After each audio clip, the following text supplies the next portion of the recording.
Right, okay then. Let's make a start, please. Wide at the back. Thank you. Right, so welcome to what we hope is the last lecture that's got content in it. I can do some revision, I think, tomorrow. So that'll be worth coming to. Turn that off, maybe that's better. Okay, so you still hear me now? It's not echoing anymore. Not listening at the back. Okay, fair enough. All right, carry on. So at the end of the last lecture, we started to introduce this idea of frequency-dependent amplifiers, where their response changed with frequency. And I introduced this idea of the Laplace operator, which is the S number, which, remember, was an extension of Paul's P operator. P was j omega, S is sigma plus j omega. And I said that most of the time we would be only interested in the j omega part, but sometimes, particularly in the transient responses of systems, we would be interested in the other side. And that led us on to this thing called a pole zero diagram. For the integrator we looked at, we haven't got an integrator. This integrator circuit here with the capacitor and the feedback. Hello? It says it's on. We put that one back on again. Make it echo a bit more. Yeah, very loud now. Okay. So this was a circuit we were looking at, and it had a capacitor in the feedback loop, and this affected the frequency response. And we were looking at ways of trying to describe that frequency response graphically to try and help us understand what was going on. And that introduced us to this log-log plot, Bode diagram, where everything was turned into a straight line. Remember, this straight line is a representation of this exponential with linear scales. Okay, so we turned into straight lines, which is easy to draw with a ruler, easy to understand. And the main features of this were it never got to zero. You can't have log of zero. And this was the response for an integrator. And remember, we had some issues with integrators. And this allowed us to sketch the response of our integrator, and we introduced this idea of time constants, which is where the gain became unity, or in terms of dBs, equal to zero. And armed with the single crossing point of the axis, and an understanding that the slope is always 20 dBs per decade, we can draw a response really easily from understanding this time constant. So that's all revision. We got to this point where we could draw the pole zero diagram, which was an argand diagram viewed from above, and the pole is marked with a cross, and for the integrator it was in the middle, and we had a bit of a discussion about stability. And it led to this interesting diagram here, which is the S-plane drawn from the side with the pole showing the amplitude on the z-axis. So this goes up to infinity. And the frequency response of this circuit can be got by taking a slice down the sigma equals 0 axis here, so the j omega axis. Take that red line, and that's the frequency response. And you can see why we have an infinite frequency response for this integrator, because the pole is at 0, and so amplitude rises to infinity at 0, DC. And that we decided was a bad idea, because it meant the amplifier drifted to one or other of the supply rails. It's an infinite response. So what we would like to do is move that pole around a bit to give us more control over the frequency response of this. So to add to this, we added a resistor to the feedback loop. We had a capacitor before, and now we've got a resistor added in.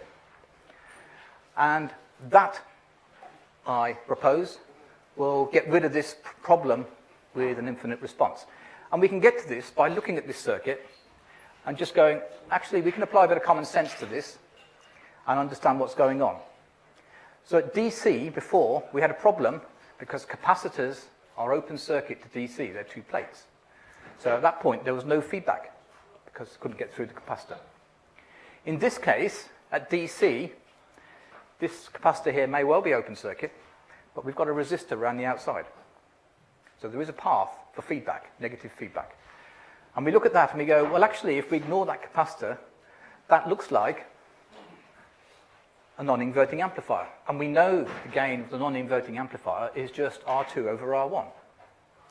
So at DC, we can just look at this and go, this is just going to give us a gain of R2 over R1, which is not infinite. So we've achieved that. But what happens at high frequency? At high frequency, the capacitor becomes a short circuit. Its impedance is frequency dependent, 1 over omega, C omega. So that becomes a short circuit. So effectively, that resistor is not in circuit at high frequencies. So at very high frequencies, we've just got full feedback again. So we don't have the gain anymore, so we've lost the gain. So that's exactly what we were looking for. So this adding of this resistor intuitively has controlled the gain at DC. Yeah? Good. So if you want to analyze that more formally, we know from the architecture that the gain of this circuit is Z2, the feedback impedance, over Z1, the input impedance. And the feedback impedance is the parallel combination of R and C, okay, which is given to us by the 2 multiplied together divided by the 2 added together. Standard two impedances in parallel. Okay, and we can simplify that to give us R2 over 1 plus SCR2, and that's just the impedance of Z2, the bit of the feedback loop. And then we have to divide it by Z1 to give us the overall response, and we can see that with a bit of messing about then, we end up with R2 over R1 multiplied by this frequency-dependent component here, because it's got an S in it. Okay, and we recognize that now, hopefully, as a single pole response, moderated by R2 over R1. Okay?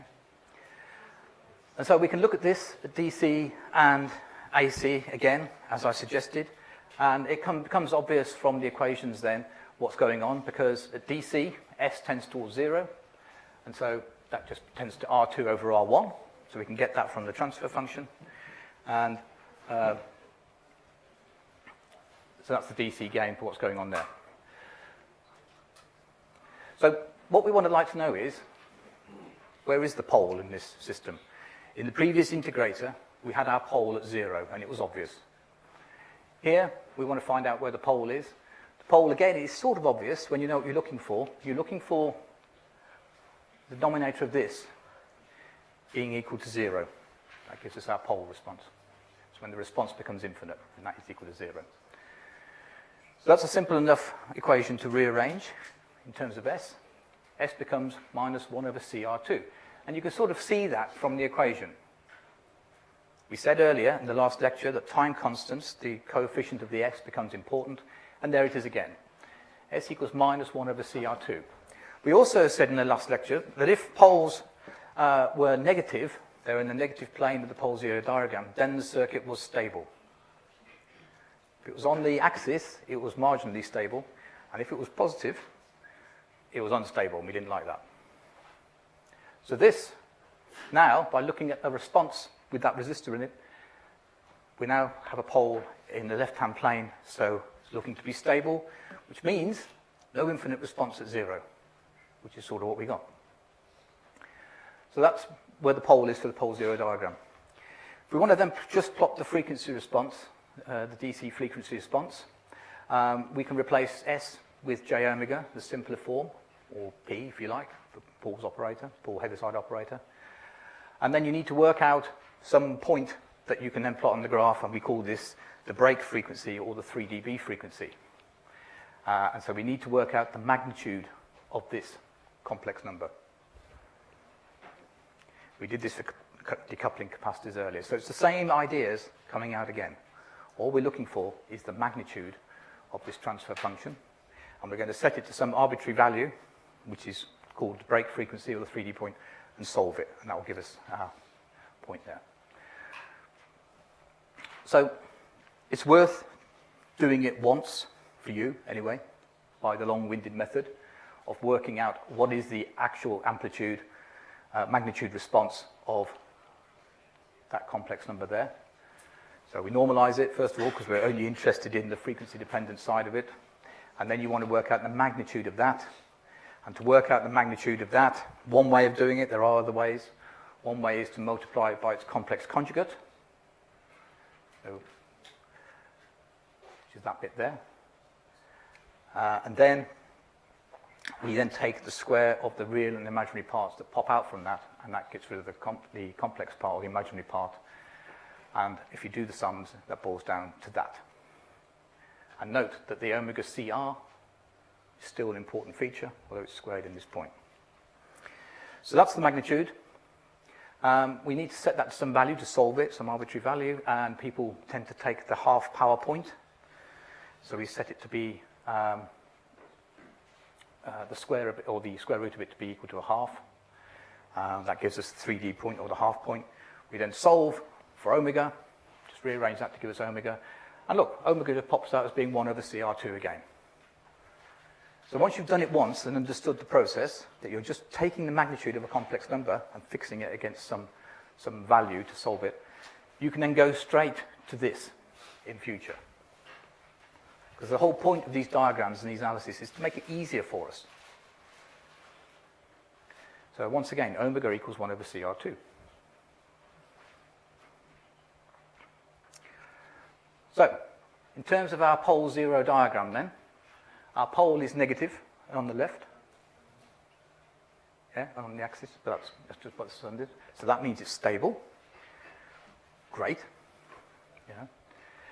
If we then plot the frequency response for the steady state, you can see that we start off with a gain of R2 over R1, which we calculated.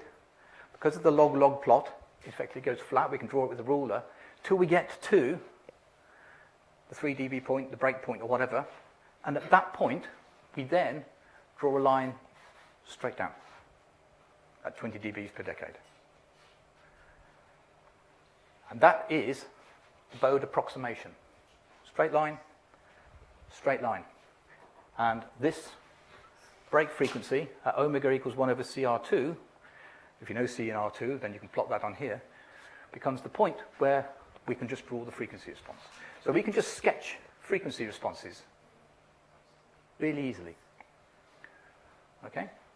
Now, the more sharp-eyed amongst you will have noticed that going flat to this point and then turning the corner at 3 dBs is a bit naughty, because we've calculated this to be where the half power point is. So the curve actually follows the red dotted line. Yeah? And that's 3 dBs, that's half power. There's not much in there. So that's the actual thing that goes. Now, remember I said something about sigma, the other part of the S parameter that was to do with transients? This is where that comes into play. Because this is a nice sharp corner. I'm saying it actually follows the red curve. Depending on the value of sigma, you will find that there's all kinds of strange behavior at this point. Overshooting, undershooting, whatnot. But this is only plotting the steady state response after all the transients have gone. All right? Just something to bear in mind. That this is an approximation after everything has died down, just to give you an idea of what the system looks like in its steady state condition. In reality, there's all kinds of interesting stuff going on here when you first turn it on. But we won't worry about that. So we can plot that as a surface again. We plot our pole zero diagram. So remember we had a pole zero diagram like this, with our cross, which has moved from the origin to the left. Okay, we want to plot that. So we've rotated the axis by 90 degrees, and you can see that the pole has now moved up that axis away. We then take a slice through the red line, which is the frequency response at for sigma equals 0. And you can see that the red line no longer goes up the side of the mountain. We no longer have the infinite response. Okay, in fact, if anything, just going up the foothills, going down the other side if we were going negative. And if we plot that, you can see that the response is leveling out at DC. So we no longer have our infinite response, which is what we expected just by looking at the circuit and understanding what happens at DC and AC. And this is filling in the details of what happens when you go from DC to AC. Okay? And if then this floats your boat a bit, and you think analog electronics is for me, going forward, you will find that the frequency response, the red line of here, just becomes, and I say a simple case of putting the poles where you want on the graph paper, plotting the resulting path through the zero axis, and that is your frequency response.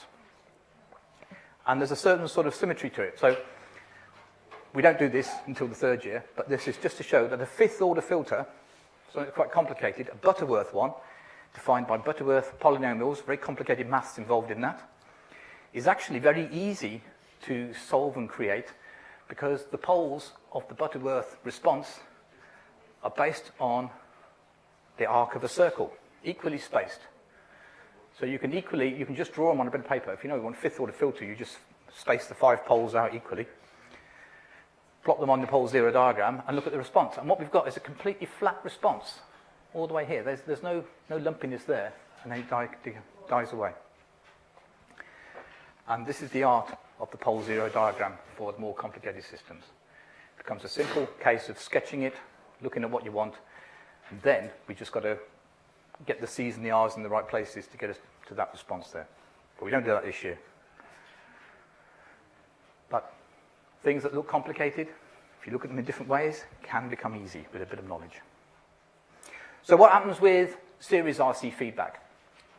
We've done parallel. We now put series RC in place. So again, we can look at this and go, well, actually at DC, that becomes open circuit again, because this capacitor breaks the feedback loop. Yeah?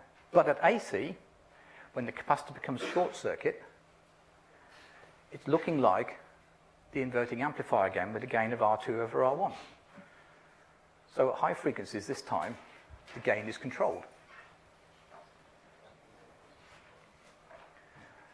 And again, the virtual earth theorem allows us to analyze this really easily because we recognize the architecture. We've got the impedance in the feedback loop, which is just the resistance and the capacitance in series, which gives us an impedance of R2 over plus 1 over SC. And Z1 is R1 again. And you can simplify that, and you end up with a response that looks like this, which is a 0, because it's in the top of the equation, and a pole. And we instantly notice that our pole is now at infinity again. So again, we've got this infinite response. Okay?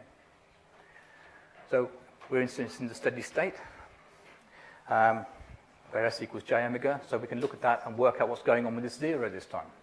So we take the numerator, set that to 0 to give us the value of this 0, and again, it's a relatively straightforward thing to do.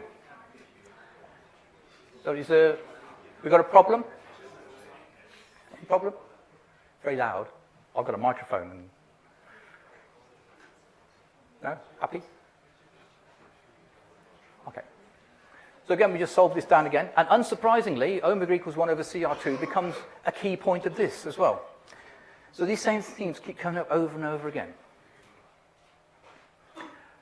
Okay? So, all good. And the bottom line is the important one. It all boils down to the same thing.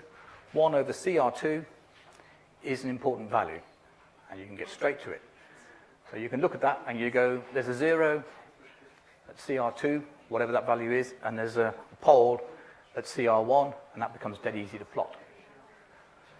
Pole 0 diagram, pole at the origin, 0 to the left somewhere. And then we can start to sketch it. So these are the responses of the individuals. You've got the pole response coming down.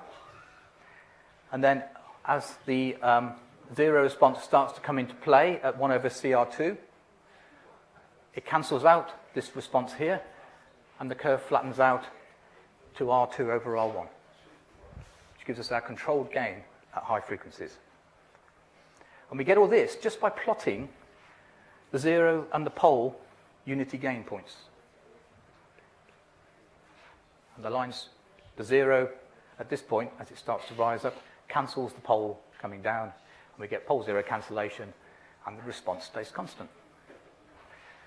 So it does become an easy way of plotting what's going on and knowing where these turning points are, these points here, and what value they are in terms of the circuit components. So the end of the configuration we've got left to look at really is if we put the frequency dependent element in the input side. So we can put it down here. Feedback, no problem with feedback this time. Again, we can apply exactly the same techniques that we applied all the way through with the virtual earth because it's negative feedback. This is Z2, this is Z1, just got to work them out. And Z1 in this case is slightly more complicated because it becomes RS plus 1 of J omega C. So again, intuitively at high frequencies, C tends towards a short circuit because the C, that's what happens to capacitors. And then that pushes itself towards the architecture of a inverting amplifier with a gain of RF over RS. So you get an idea of where these are going straight away. And then you can just follow exactly the same form of analysis to get you where you want to be in terms of the transfer functions.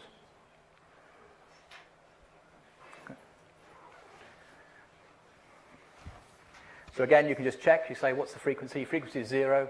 What does the equation look like? It tends towards 0. Okay. Get a DC gain of 0. If we make the frequency high, however, it's going to tend towards RF over RS. And there we go. Blocks out at 0. Response rises to the break frequency.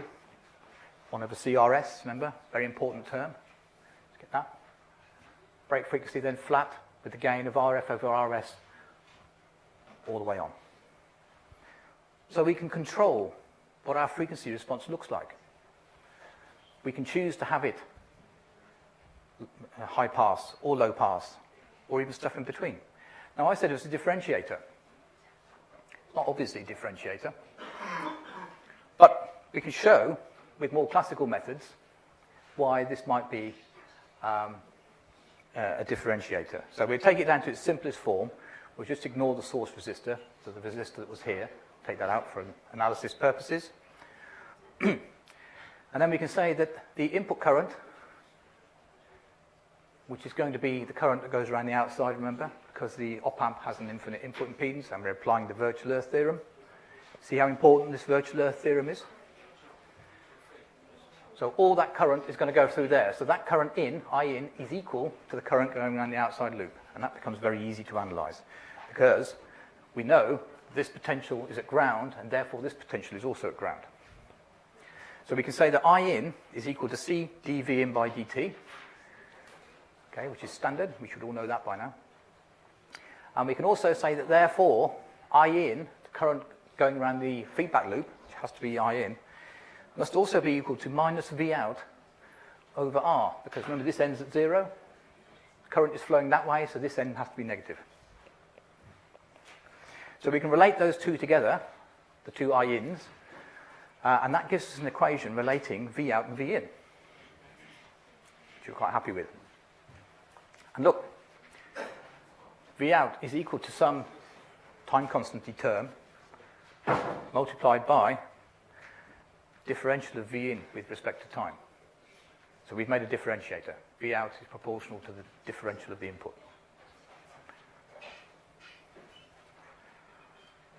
Right. But its frequency response rises and then goes flat. And that is not the frequency response of a differentiator. We said this is a high-pass filter. But we've got two sections to this. We've got this rising part, and then we've got the transition to the flat amplifier part. So this is only a differentiator below the high frequency pole. So in this rising section here, it acts as a differentiator. When the frequency gets too high, it's no longer a differentiator, it's just an amplifier. So it's an approximation of a differentiator. But as long as your system doesn't have any frequencies above this value of omega here, which you have control over, because you've got control over these capacitance and resistance, that shouldn't be a problem.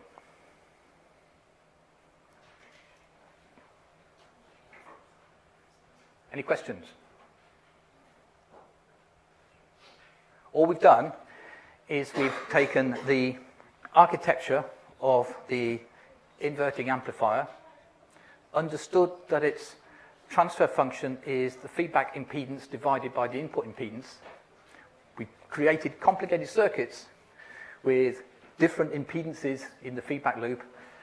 We've worked out their impedances, we divided one by the other. That's given us a transfer function. And then the Bode plot and the pole zero diagram is allowing us to sort of visualize what the system response may well be and what influence, therefore, we might have in terms of influencing these corner frequencies with our component values. So we know how the component values in these circuits affect the overall response. And that allows us to design frequency-dependent circuits. Okay. Notice that the resistor RS we ignored in our classical analysis includes the source resistance. And all sources have a resistance associated with them, an impedance. Okay? You will need to add this into your analysis, which the S analysis does for you. But you can do that, and I'll leave that to you as an exercise to see if you can work out what goes on there. The easy way of getting around any problems with source impedance is to isolate it using a buffer amplifier, which we spent some time analyzing, and I told you was a very useful circuit. So, we can tailor the response to this system. And we can achieve almost any function we like using this simple method. We can achieve these features, low pass, high pass, band stop. And we can sketch their frequency responses for what we want. There's a low pass filter where it passes low frequencies and cuts off high frequencies, and we can just sketch that on our amplitude Bode plot, see what we want. And the only point of interest there is the corner frequency, the break frequency, the 3 dB point, and we can design that to be where we want. Likewise, for the high pass, we can say that's our interesting point there, or in fact, we can go a stage further and say, actually, it's a differentiator, really, if we want to do that. A band pass is where we stick two of these things together. Remember, we can cascade these systems, and we can put a low pass and a high pass, get the corner frequencies in the right place, we get a band pass filter, or we can overlap them, and we can get a band stop. Yeah? So all these are going to be, or the easy way of doing it is to have two circuits cascaded together. One is low pass, one is high pass.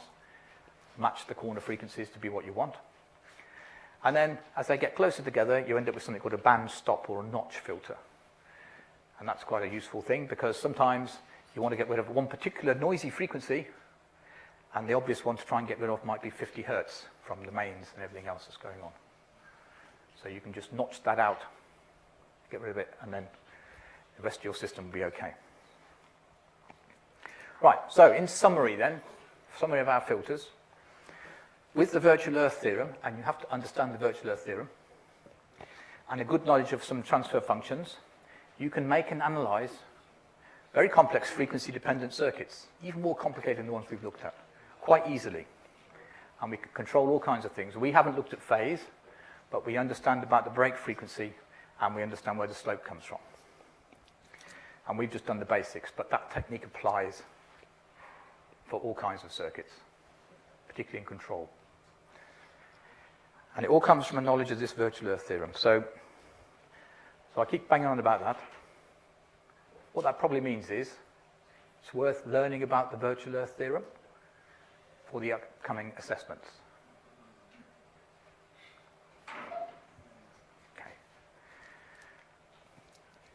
Right, so moving back onto our op amps, some more useful stuff in the last few minutes. Speed and bandwidth limitations. So we know from looking at op amps that actually they have a single pole frequency response. And that was deliberate to ensure their stability in closed loop systems, to make them easy to use. So I showed you when we first started looking at op amps, this graph here, which is the open loop response of a low cost op amp. And we looked at this and we said op amps have a very high gain, 10 to the 5, 100,000 or more. And that gain falls away and crosses the 0 dB line, a gain of 1, at some point. In this case, for a 741 op amp, it's at a megahertz. So come to a megahertz, it's all over as far as this op amp is concerned, no longer an op amp. And it's a first order single pole system because the slope is 20 dBs per decade. So the only question becomes, what's this frequency here, this break frequency? Because that's going to define what's going on. And that is defined by internal impedances within the op amp and the little capacitor that was the only capacitor that was inside the op amp. So think back to when we first did op amps.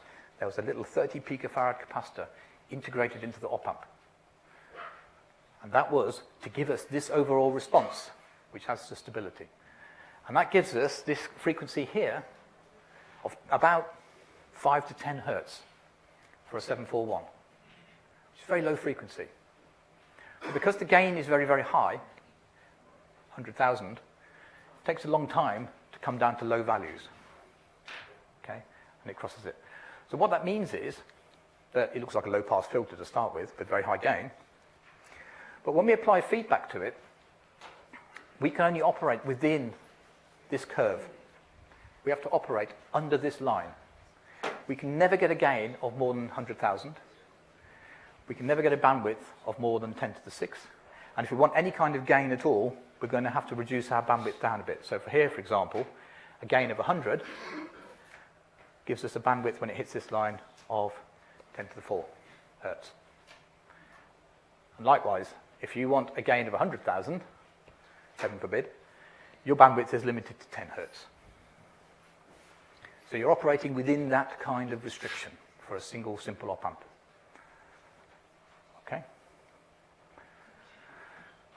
Okay? So we can describe this as a single pole response if we wanted to, and we can describe that in many forms.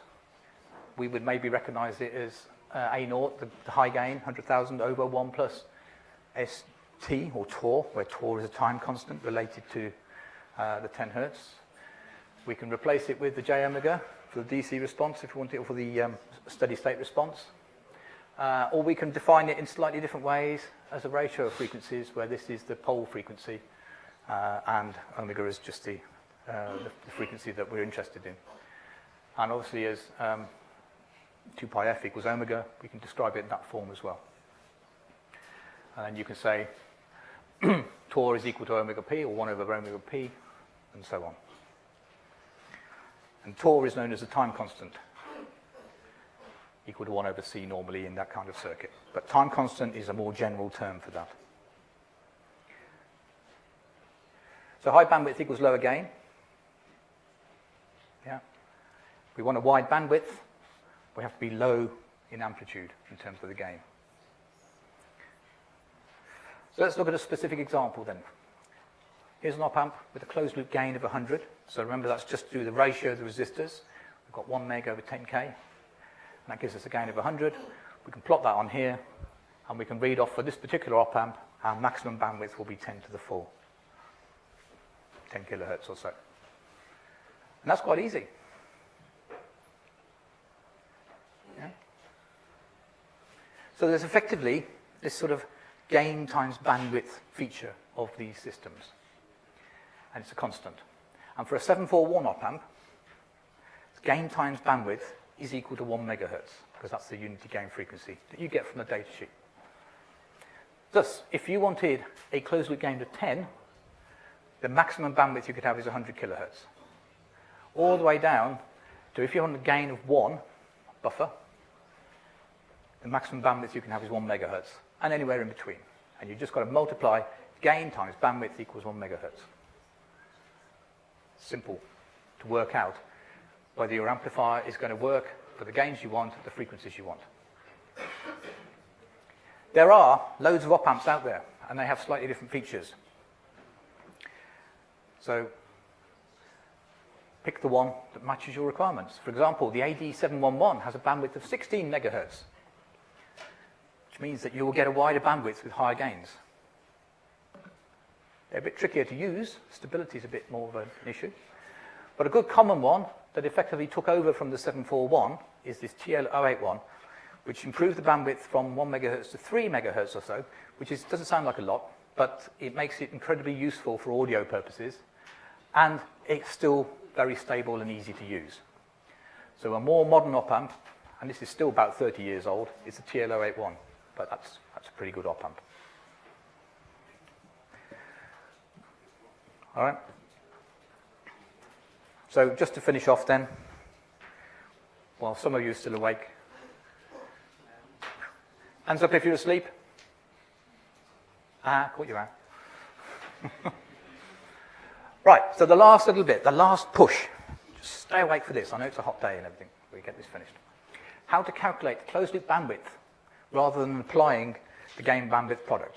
Okay, the gain bandwidth product rule is dead easy to apply. You just got to know what the bandwidth is. But it'd be nice to be able to do it accurately to prove that it works. So we can take the overall response of our op-amp circuit, closed-loop bandwidth for a given gain without using the gain bandwidth product. So the full equation, not assuming virtual earth, so we've got the A involved in the equation, is this. That's making no assumptions about the op-amp.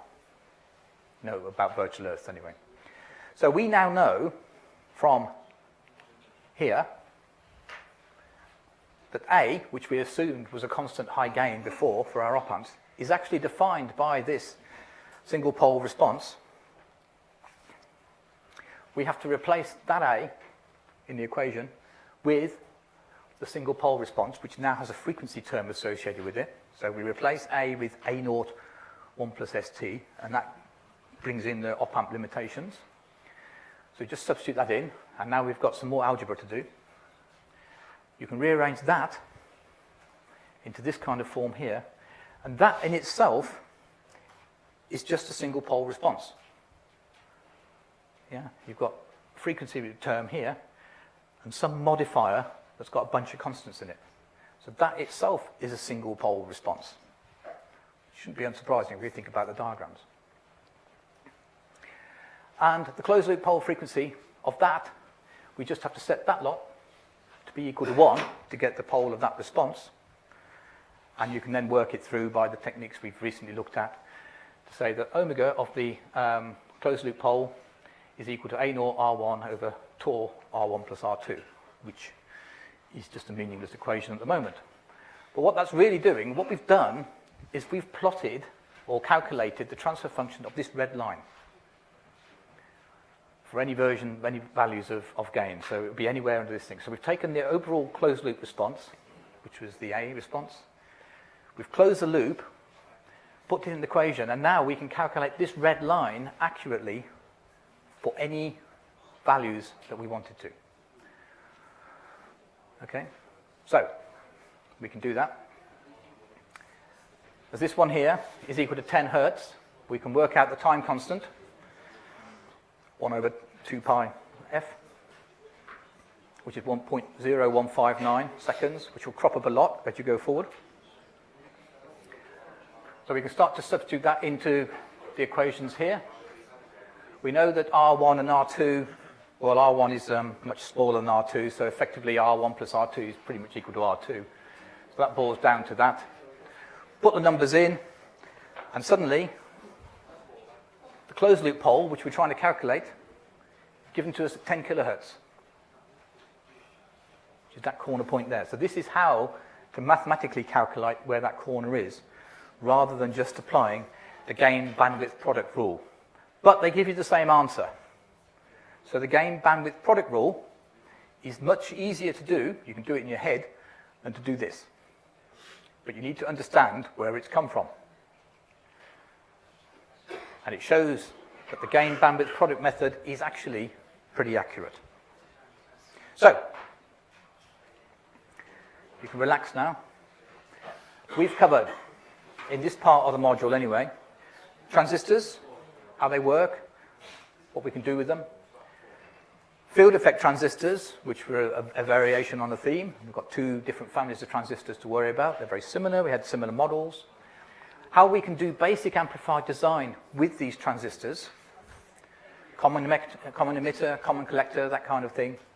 And we learnt about their deficiencies, how unideal they were. They were good. They could amplify. They had all kinds of pluses, but they had some downsides as well, notably input impedances, output impedances, the amount of gain, the controllability of gain. And that led us to define the ideal amplifier, which led us to the construction of the op-amp, which was a collection of at least two of those transistor amplifiers cascaded together to give us the features that we wanted. Okay, so that's roughly where we got. We then looked at op-amps, looked at their usefulness, and looked at some examples of their limitations in terms of bandwidth and frequency and response, and how we could exploit that as well. And that, hopefully, should give you enough knowledge to build a lot of interesting circuits and do things with electronics going forward. There are some other issues that we will touch upon in the third year, if you carry on with these modules, my modules, and we're going into a bit more detail about what's going on inside op-amps and things as well. But that's where we are. So we've finished the formal part of the lectures. Tomorrow I will give you a bit of revision and go through a couple of exam questions. I think it's tomorrow. I think I'll swap with Rob. And then it's over to you guys. And I want you to do well. I don't want you coming back in the summer, because I don't want to come back in the summer. Okay? Right, that's it. Thank you.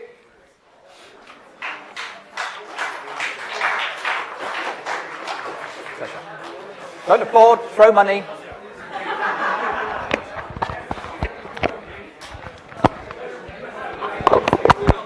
you have time to ask a question? For this one, the output the expression, because it just says we don't cover this anymore. Oh, okay, so this that question. Okay. This question. Yep. I'm a little confused with this question. Why can you recognize T2 as a current source? Because this input here is not output, so the voltage difference between there and there is constant. If the voltage difference between there and there is constant, it will maintain a fixed current here.